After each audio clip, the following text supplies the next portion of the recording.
皆様こんにちは。旅と旬のウォーキングスポット食べ歩きインゲンです。今回は尾瀬にハイキングに行ってまいりました。尾瀬というと6月の水場所、7月の日光きつげが有名ですが、10月の紅葉シーズンもとっても素敵なんですよ。実は水場ショーのシーズンも行ったんですが、人が多くて大渋滞。秋の紅葉シーズンは人も適度に空いていて落ち着いて回ることができる穴場。これから紅葉真っ盛りの今こそおすすめしたいと思い動画にいたしました。今回は見どころ、注意点、食事ができる場所など、行く前に聞き流すだけでわかるような説明を心がけました。よければ最後までご覧ください。まずは、戸倉駐車場の近くの高原ホテルでお手洗い休憩を。マイカーの方への注意点ですが、尾瀬は入り口まで入山規制をしているので直接行くことはできません。戸倉駐車場から乗り合い小型バスで入り口まで向かいます。乗り合いバスは1時間に1、2本ほどです。時刻表をどうぞお確かめくださいね。私たちのツアーバスは山道をくねくねとどんどん上へと向かいます。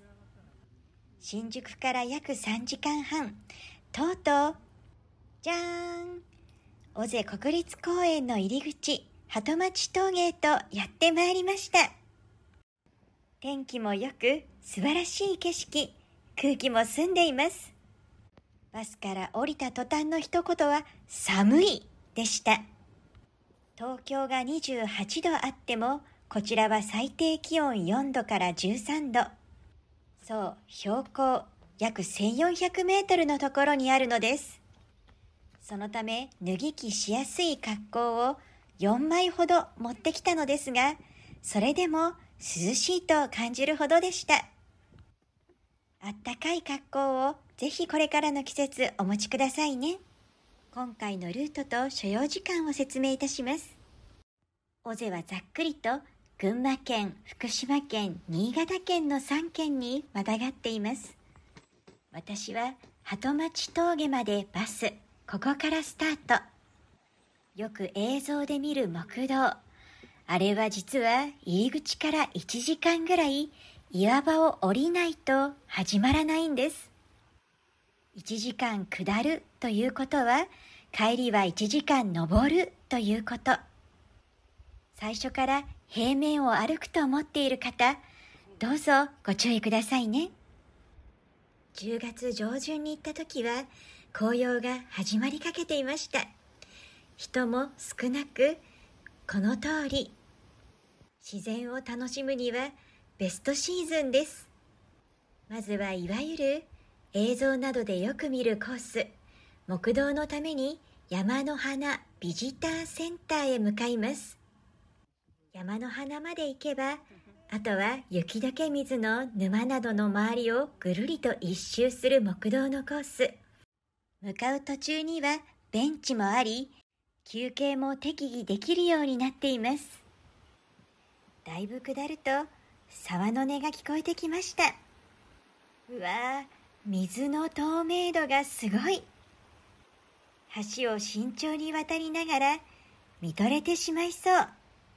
そしてじゃーん、紅葉が始まっていました。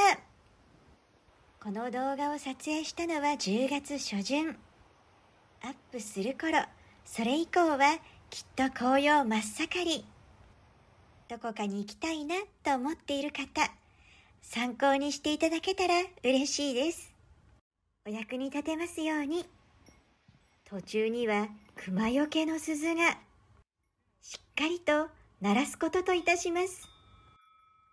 ただ、案内役の方に伺うと、この時期どんぐりを食べ尽くし、もう山の奥に戻ったので、それほど心配しなくて大丈夫ですよとのことでした。橋の上から眺めた川や木、森の景色、自然は刻一刻と表情を変え、歩いていて飽きることがありません。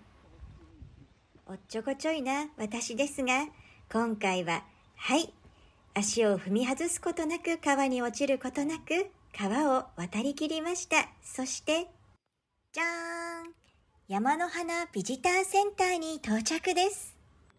ここまで約1時間ほど。11時に出発して12時過ぎに到着です。お手洗いもあるので無理のない工程。そして羨ましすぎるキャンプ場がありました。炊事場も完備されていて、私もいつかここでキャンプしたい。お手洗いはチップ製です。いつも整備ありがとうございます。こちらにはオゼロッチ、山の花小屋、私物山荘など宿泊施設もいっぱい。実は尾瀬は広いんです。見客な方は見晴らしまで行ったり、周囲には百名山もいっぱい。尾瀬沼まで縦走したり、いろんなコースを楽しまれるそう。今回びっくりしたのが私物山荘の食堂のメニュー。なんとお蕎麦が900円から。運ぶのが大変な山小屋ですのにお安くてびっくりです。周辺にはお弁当を持ってきた人用のベンチもいっぱい。じゃーん、こちらが手作りおにぎり弁当です。夜のうちに握っておきました。来た時よりきれいにしてごちそうさまでした。山の花からは自分でルートを選択できます。今回帰りの集合時間まで時間があったので、尾瀬河原ルートに向かって出発しました。体調に不安がある方は、ここで自然研究見本園をぐるっと一周。所要時間は約30分ほど。よく写真に載っている光景ですので、それでも景観は保証付き。尾瀬河原ルート、草木が赤くなっていました。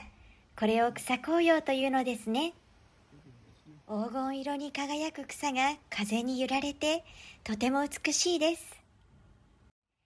人もそれほど多くなく、歩いていて心地よい木道。登山の方もいらっしゃるんだろうなと思いながら、ゆっくりと道を歩きます。ちなみに右側通行。秋の花も咲いていました。これは林道かしら。流れる水も美しいですね。雪の時期になるとこれらが凍ってしまうなんて。今横切ったのは蜂かしら。他にもこの雄大な自然の中、動物がいそうですね。カエルや魚も泳いでいそう。魚が跳ねた気がしたのですが、カメラを向けると映せないのはいつものこと。見上げれば青空が広がっています。この黄色い花は何でしょうね。わかる方がいらっしゃればぜひ教えてください。ススキの葉が擦れる音が聞こえます。満月の下でも揺れているんでしょうね。秋は静かで落ち着いていて、また違った魅力を見せる尾瀬です。落ち着いてゆっくり歩きたい方、この時期の尾瀬もぜひおすすめいたします。続いて多くの沼がある場所にやってまいりました。ひときわ大きい沼の前には逆さ火打ちの案内がありました。というわけで、じゃーん、火打ちヶ岳が沼に美しく映っています。風がないともっときれいに映った姿が見えると思ったのですが、これでも十分。私の好きな白馬八方池もきれいに映る姿が有名ですよね。そちらの動画も概要欄に貼っておきますので、行かれたい方参考になさってくださいね。さて、牛首分岐点までやってまいりました。よっぴの吊り橋または竜宮十字路へ向かうことができます。ただ両者ともここから約4、50分ほど。私は光景をゆっくり眺めながら歩いていたので、通常より時間がかかったかも。バスの時間を考えて無理なくここで引き返すことといたします。この段階で午後2時ぐらい。私は少し遅かったかもしれませんので、この先までいらっしゃりたい方、参考になさってみてくださいね。そして無理なく行程を組んでくださいね。というわけで、ビジターセンターに戻ってきました。ここまで来れば、鳩町峠のバス集合場所まで1時間。余裕ができたので、研究見本園を一周することといたします。これは鹿よけの柵で、どなたも入ることができるんですよ。ここをぐるりと30分で一周するだけでも、美しい光景を楽しむことができます。体力に合わせていろんなルートが選べるのが、尾瀬ハイキングの醍醐味でもありますね。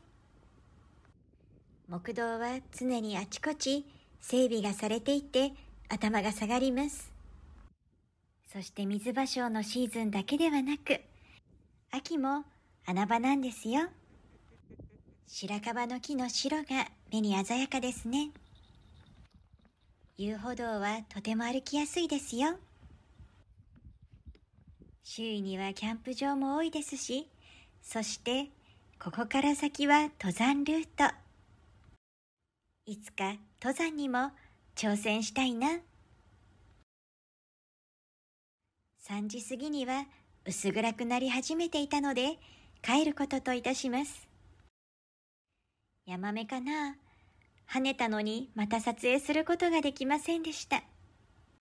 ここから先約1時間上り道なので頑張らないと。この赤い実は何かしら。こちらは川上川と橋。ここで一句。川上川、上から読んでも下から読んでも川上川字余り。大変失礼いたしました。木漏れ日がきれいで楽しいな。そうそう、私の歩く速度が遅いのでしょうか。多くの方に追い抜かされたのですが、頑張って歩いても歩いてもそれらの方に追いつくことはできませんでした。一体どこに消えたのかな。姿が消えるなんて、もしかして私を追い抜いていった方たちはタヌキさんだったのかしら。タヌキに化かされていたのかな、なんて取り留めもないことを考えながら歩いています。これが鳩町峠へ向かう石の道。最初と最後のこれだけが心臓破りの丘なんです。ご承知おきくださいね。というわけで、よいしょー、登りきりました。戻ってまいりました。鳩町峠。この段階で16時前。余裕を持っての到着となりました。最終乗り合いバスは16時40分です。下山後のお楽しみはソフトクリーム。お蕎麦やラーメン、カレーなども900円前後でいただくことができます。お土産には名産品、花豆を。甘納豆がとても美味しそうです。ちなみに最終乗り合いバスに間に合わないと、下からタクシーを呼ぶことになるそうです。さて皆様、今回もお楽しみいただけましたでしょうか。このチャンネルでは見どころや食材をより楽しめるように解説を加えたり、行く前に聞き流すだけでわかるような説明を心がけています。お出かけやグルメ巡りなどもご紹介しています。少しでも休日の過ごし方のお役に立てれば嬉しいです。よければチャンネル登録、いいね、コメントをいただけたら励みになります。よかったらまた来てくださいね。